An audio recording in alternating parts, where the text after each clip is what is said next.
Professor Vex 9 clicked his mandibles in what could only be described as mild annoyance. 23 cycles of teaching xenobiology at the Galactic Academy, and still these younglings thought they knew better than their elders. His compound eyes swept across the lecture hall, taking in the usual suspects: Kyla from Proxima Beta, her tentacles already twitching with excitement, Jorik the vegan warrior, practically vibrating in his seat, and there, in the back corner, the human. Marcus.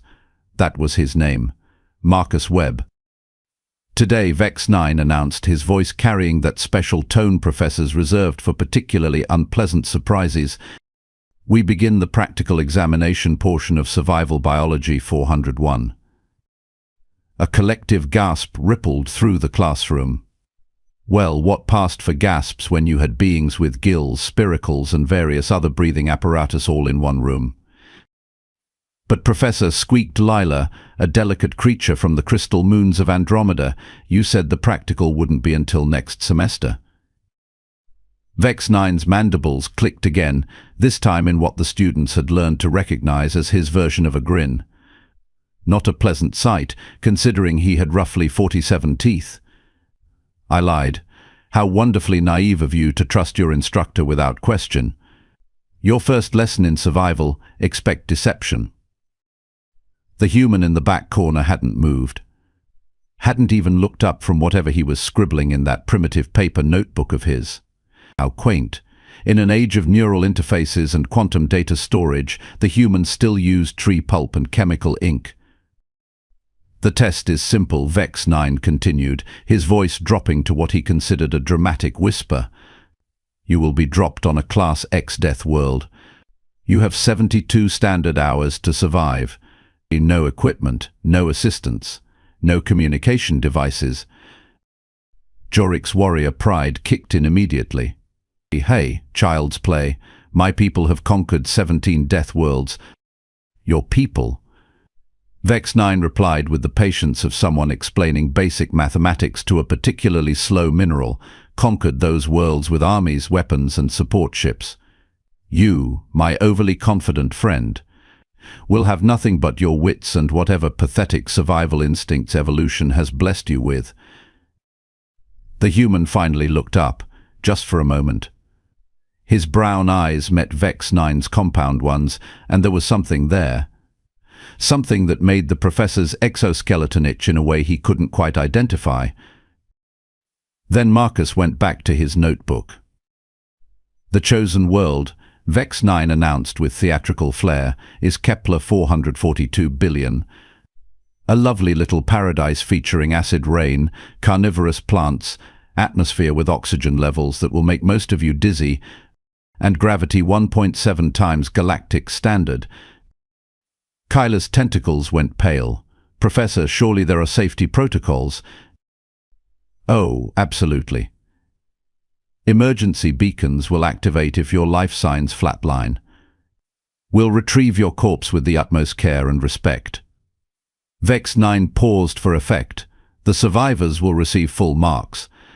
The deceased will receive, well, nothing really. Hard to grade a corpse. The classroom erupted in panicked chatter. 17 different species all expressing fear, outrage, and disbelief in their own unique ways. It sounded like a zoo during feeding time, if the zoo happened to be located in several different dimensions simultaneously. Marcus closed his notebook. That simple action somehow cut through all the noise. Every being in the room turned to look at the human, who was now standing and gathering his primitive writing materials with the casual efficiency of someone preparing for a routine grocery run. Question, human, Vex 9 called out, his interest genuinely piqued for the first time in cycles. You seem remarkably calm for someone about to be dropped on a world that has killed 14 survey teams. Marcus looked up again, and this time he spoke. His voice was quiet, measured, and carried an undertone that made several of the more sensitive students take an involuntary step backward. When do we leave? The question hung in the air like a toxic spore. Even Jorik, who had been boasting about his warrior heritage moments before, found himself staring at the human with something approaching respect. Or perhaps fear. The line between the two was often thinner than most beings cared to admit. "In 1 hour, Vex 9 replied, his mandibles clicking rapidly. "Transport leaves from Bay 7. I do hope you have affairs to put in order." Marcus nodded once and headed for the door. As he passed Kyla's desk, she reached out with one trembling tentacle. "Marcus, wait. Aren't you terrified? This is a death world. People die on death worlds. That's literally why they're called death worlds." He paused, turned slightly, and looked at her with those unsettling brown eyes. "Kyla, I'm from Earth." And with that he was gone, leaving behind a classroom full of beings who suddenly realized they might have been thinking about this test all wrong. Vex 9 felt his mandibles stop clicking. Earth. He'd heard of it, of course. Every xenobiologist had. The human's homeworld was classified as, well, it was classified as many things, most of them requiring special clearance to access. But one detail floated to the surface of his memory like a dead fish in contaminated water. Earth was a Class X death world. The humans had evolved on a Class X death world, and Kepler 442 billion was only a Class X. "Professor?" Lila's voice was barely a whisper. "What's the classification difference between Class X and Class X?" Vex 9's compound eyes swiveled to focus on her. Class X worlds are considered unsurvivable for extended periods. Class X worlds are considered unsurvivable for any period. The silence that followed was the kind of silence that occurs when an entire room full of beings suddenly realizes that their understanding of the universe has been fundamentally, catastrophically wrong. But squeaked another student, if Earth is Class X and humans evolved there, then how are they? "Still alive," Vex 9 finished. His mandibles had started clicking again, but now it sounded less like amusement and more like nervous system malfunction. "An excellent question, young Pip. One that perhaps we should have asked before agreeing to test a human on a mere Class X world." Bay 7 was a hive of activity when Marcus arrived. Transport technicians scurried about like caffeinated insects, loading survival gear, medical equipment, and what appeared to be several portable morgues. The sight of the morgues didn't seem to bother Marcus. If anything, he appeared mildly amused. The other students were already there, clustered together in small groups based on species compatibility and shared terror. Jorik was practicing combat stances, his blue skin rippling with enhanced muscle tension. Kyla had wrapped herself in what appeared to be a portable environmental suit designed for aquatic beings. Lila was meditation, her crystalline form glowing with nervous energy. Marcus sat down on a supply crate and opened his notebook again. "What are you writing?" asked Zara, a reptilian humanoid from the Centauri system. She'd been trying to build an alliance with the stronger students, and the human's calm demeanor had caught her attention. "Shopping list," Marcus replied without looking up. "Shopping list? Things I'll need to find on the planet. Water source, shelter materials, food that won't kill me." He paused, tapping his pen against his lips. Though honestly, after growing up on Earth, the "won't kill me" part is more of a suggestion than a requirement. Zara's scales shifted to a pale green. "What do you mean?" Marcus finally looked up, and his expression was the kind of patient smile you might see on the face of a parent explaining to a child why fire is hot. "On Earth we have something called the Australia Principle, named after a continent where literally everything wants to kill you. Spiders the size of dinner plates, snakes that can kill you with a single bite, jellyfish that cause pain so intense you'd rather die, plants that can blind you just by touching them." He went back to his notebook. "Standard Tuesday on Earth. But surely your government protects citizens from such dangers." Marcus laughed. Actually laughed. It was a sound completely devoid of humor, the kind of laugh that predators make when they realize their prey has just walked into a trap. "Our government? Oh, that's rich. Our government's idea of protecting citizens is putting up a sign that says danger, extremely dangerous, and then charging admission to see the extremely dangerous thing. The transport captain, a grizzled Altarian with more scars than skin, overheard the conversation and decided to contribute his own wisdom. Look, kid, I've been hauling students to death worlds for 20 years. I've seen tough guys, smart guys, lucky guys. Most of them come back in bags. You want some advice? Marcus looked up expectantly. Don't be a hero. Find water, find shelter, hide for 3 days. Boring is good. Boring keeps you alive. Noted, Marcus said politely. The captain nodded approvingly and moved on to terrorize another group of students. He missed the expression that crossed Marcus's face, a look that suggested the human had just heard the most adorable suggestion in the universe. Attention, students. Vex 9's voice crackled over the intercom. Final preparations. Remember, this is a survival test, not a combat exercise. The objective is to stay alive, not to conquer the planet. Marcus closed his notebook and stood up. Around him, 22 other beings were making what could generously be called final preparations and what could more accurately be called elaborate panic rituals. Jorik was testing his environmental suit's combat enhancements. Kyla was double-checking her hydration systems. Lila was still glowing, though now she pulsed with what appeared to be prayer patterns. Marcus stretched, cracked his knuckles, and walked toward the drop pods with the casual confidence of someone heading to a family picnic. Human, called Professor Vex 9 as Marcus approached his assigned pod. A word of warning. Kepler 442 billion has claimed the lives of trained survivalists, experienced explorers and military specialists. Do not let overconfidence be your downfall. Marcus paused at the pod entrance and turned back to his professor. Professor, with all due respect, I spent my childhood summers at a place called summer camp. Kids as young as 8 years old, dropped in the woods with minimal supervision, expected to survive on their own for weeks at a time. We called it fun. Vex 9's mandibles clicked uncertainly. Surely your species doesn't actually subject children to such conditions for entertainment purposes.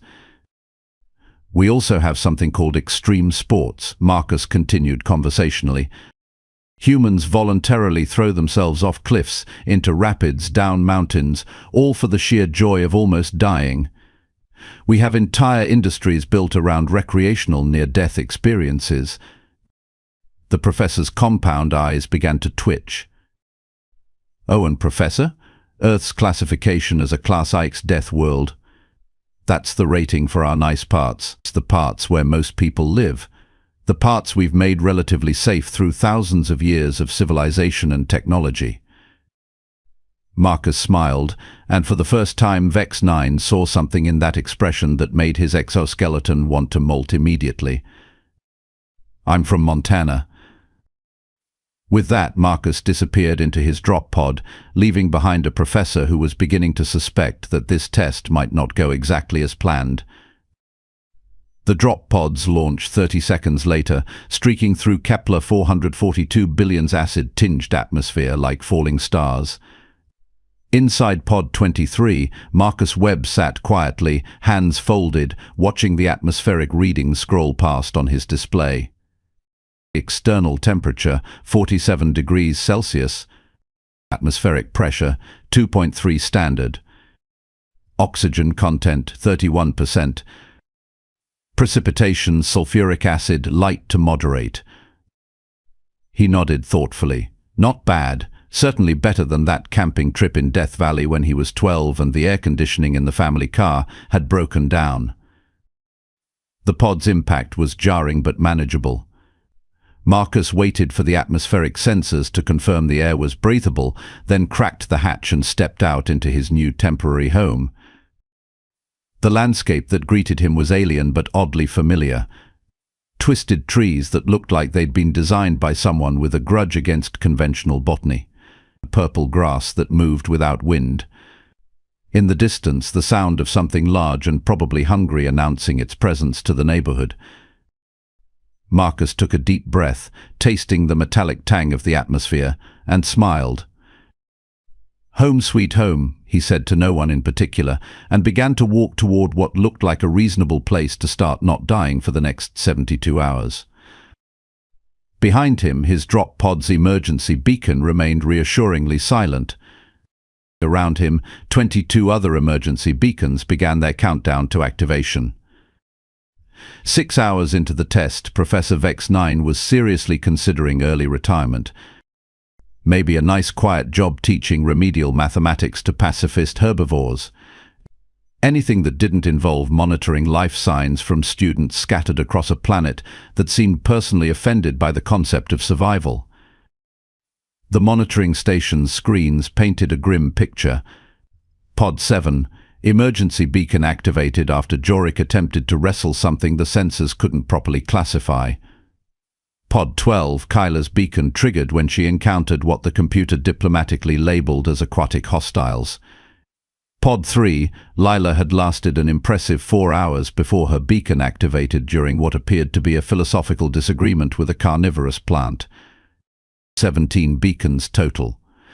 17 students who had discovered that theoretical knowledge of survival biology was like theoretical knowledge of fire, completely useless when you were actually burning. 5 students remained. 4 were showing elevated stress hormones, erratic movement patterns, and biosigns that suggested they were about 20 minutes away from joining their classmates in the retrieved via emergency beacon category. And then there was Pod 23. Marcus Webb's biosigns were disturbing, not because they indicated distress, but because they indicated the exact opposite. His heart rate was steady.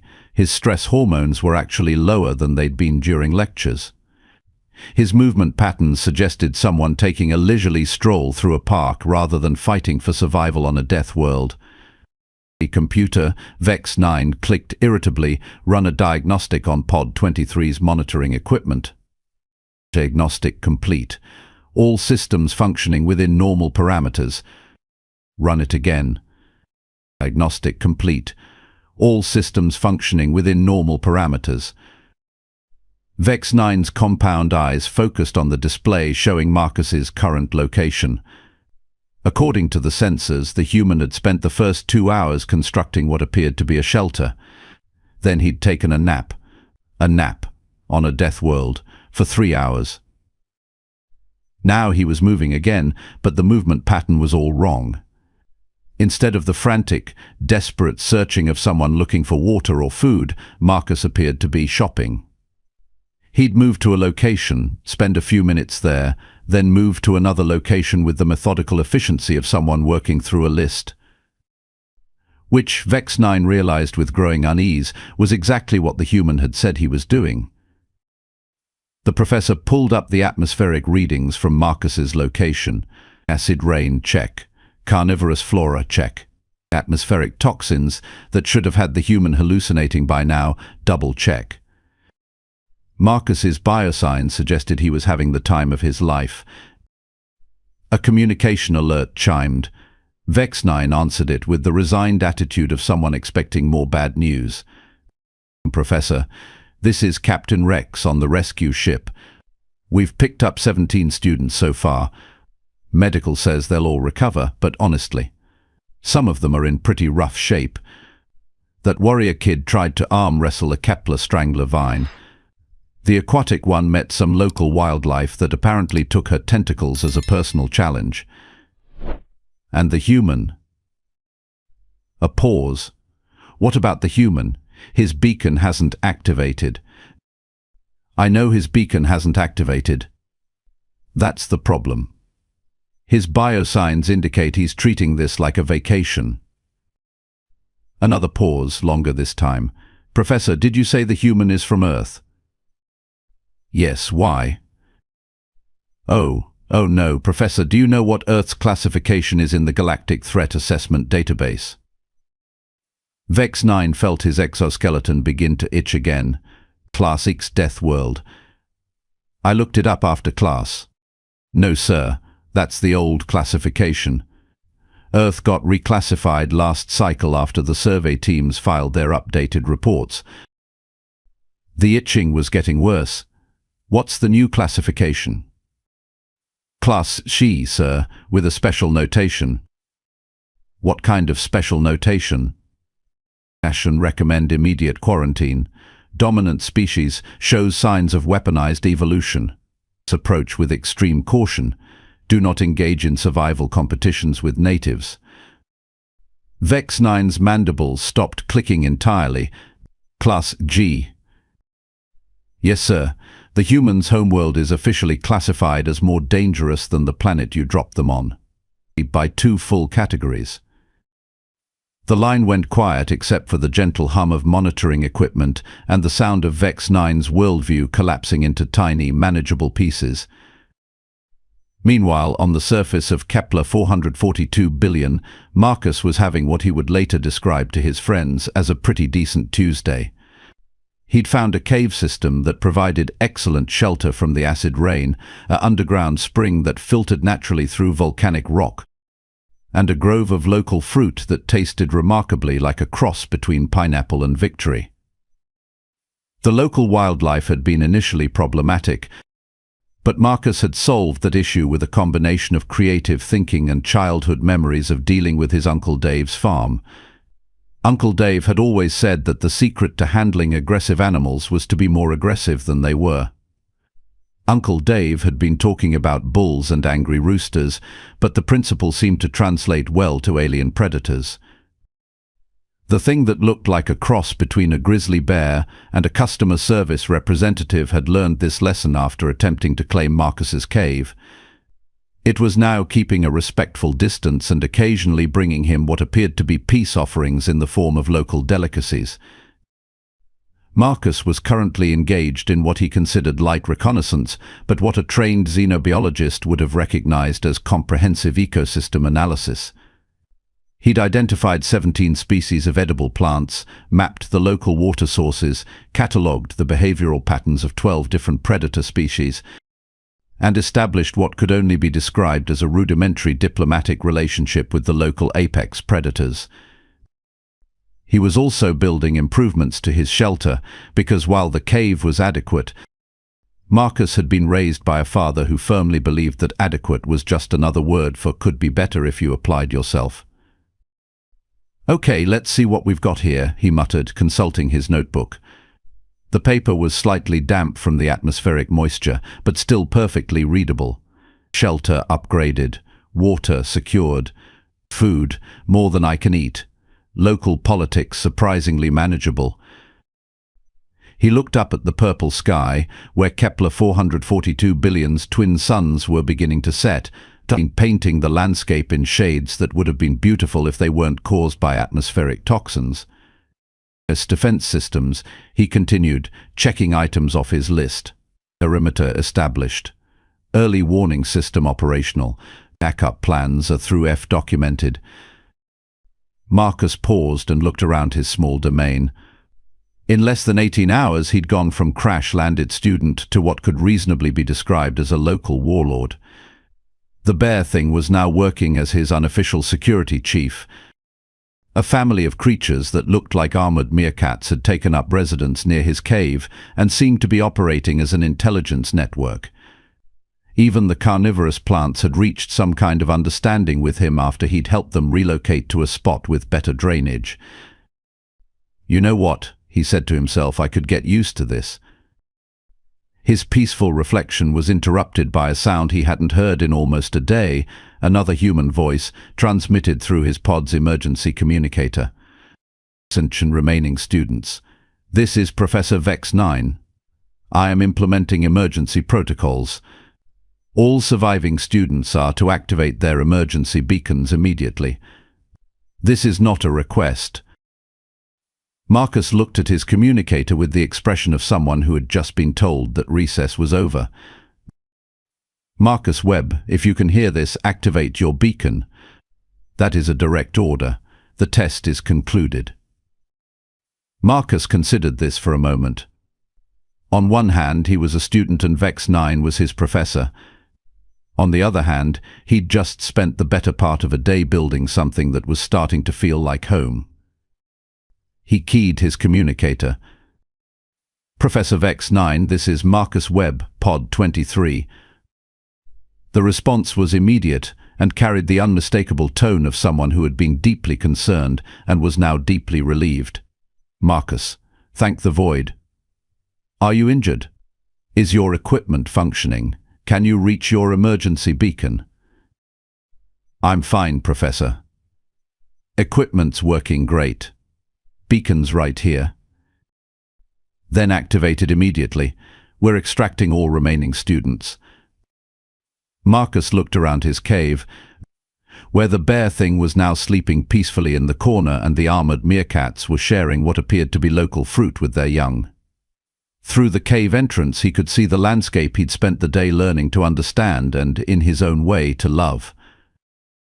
"Actually, Professor, I was wondering if I could get an extension." The silence that followed was the kind of silence that occurs when someone's brain needs to restart after processing information that doesn't match any known categories of normal behavior. "An extension. On the test. I know you said 72 hours, but I'm really just getting started here. I've got some projects I'd like to finish, and I think I'm starting to understand the local ecosystem in a way that could benefit the Academy's research programs." "Marcus." Vex 9's voice carried the strained patience of someone explaining to a child why they couldn't keep the dangerous animal they'd found. "You are on a Class X death world. You have been there for 18 hours. 17 of your classmates have already been extracted due to life-threatening situations. I am ordering you to activate your emergency beacon." "I understand your concern, Professor, but I'm really quite comfortable here. The local wildlife and I have reached several mutually beneficial agreements. I've established sustainable resource management protocols, and honestly, the climate's growing on me." Marcus paused, listening to what sounded like someone hyperventilating through a universal translator. "Besides," he continued conversationally, "if I'm reading my student handbook correctly, the test parameters were to survive for 72 hours. I've got 54 hours left, and I'd hate to waste them." "Marcus Webb, I am giving you a direct order as your professor to—" "Professor?" Marcus interrupted gently. "Are you familiar with Earth's legal concept of emancipation of minors?" "What does that have to do with anything?" "Well, according to Galactic Academy regulations, once a student is dropped on a test world, they're considered temporarily autonomous for the duration of the examination period. And according to Earth legal precedent, which the Academy recognizes under the Universal Student Rights Treaty, a student who has successfully established independent residence on an unclaimed world can petition for extended residency status." The silence this time was different. It was the silence of someone realizing that they had been outmaneuvered by someone they'd seriously underestimated. "You researched Academy regulations?" "I researched everything, Professor. It seemed like the prudent thing to do before agreeing to be dropped on an alien world." Back on the orbiting station, Professor Vex 9 found himself staring at a collection of legal documents that his computer had helpfully retrieved and displayed. Documents that confirmed everything the human had just said. Documents that suggested Marcus Webb had spent considerably more time preparing for this test than anyone had realized.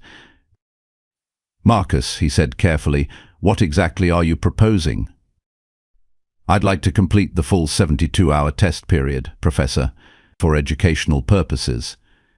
I think there's a lot I can learn here, and honestly, I suspect the Academy's Xenobiology department could benefit from a more comprehensive survey of Kepler 442 billion's ecosystem." Vex 9 looked at his monitoring screens, where Marcus's biosigns continued to indicate someone having the most relaxing vacation of their life. "And if I refuse?" "Then I'll activate my beacon and return to the Academy, and we'll all wonder what might have been learned during those remaining 54 hours. Marcus's voice carried just the slightest hint of something that made Vex 9's survival instinct sit up and pay attention. "Of course."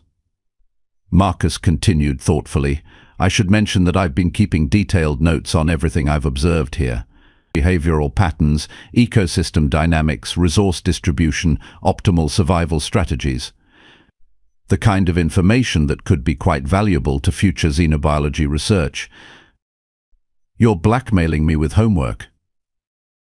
I prefer to think of it as incentivizing academic excellence. Vex 9 found himself in the unprecedented position of being out-negotiated by a student on a death world, while that student was apparently hosting a tea party with apex predators. 54 hours, he said finally. 54 hours, Marcus confirmed. And you'll maintain regular communication. Every 6 hours, Professor, detailed status reports. And if your situation becomes even slightly dangerous, I'll activate the beacon immediately. Vex 9's mandibles clicked in what he hoped was resignation but suspected might be surrender. Very well, Mr. Webb. 54 hours. But I want it noted for the record that this is highly irregular. Noted and appreciated, Professor. The communication ended, leaving Vex 9 alone with his monitoring equipment and the growing suspicion that his quiet student had just taught him more about survival than 23 cycles of academic theory. On the surface of Kepler 442 billion, Marcus Webb closed his communicator, updated his notebook, and settled in to enjoy the sunset with his new friends. 54 hours to turn a survival test into a comprehensive research project. He smiled and began planning his next day's activities. There was still so much to explore, so much to understand, and so much to learn. After all, he was from Earth. This wasn't survival. This was just getting started.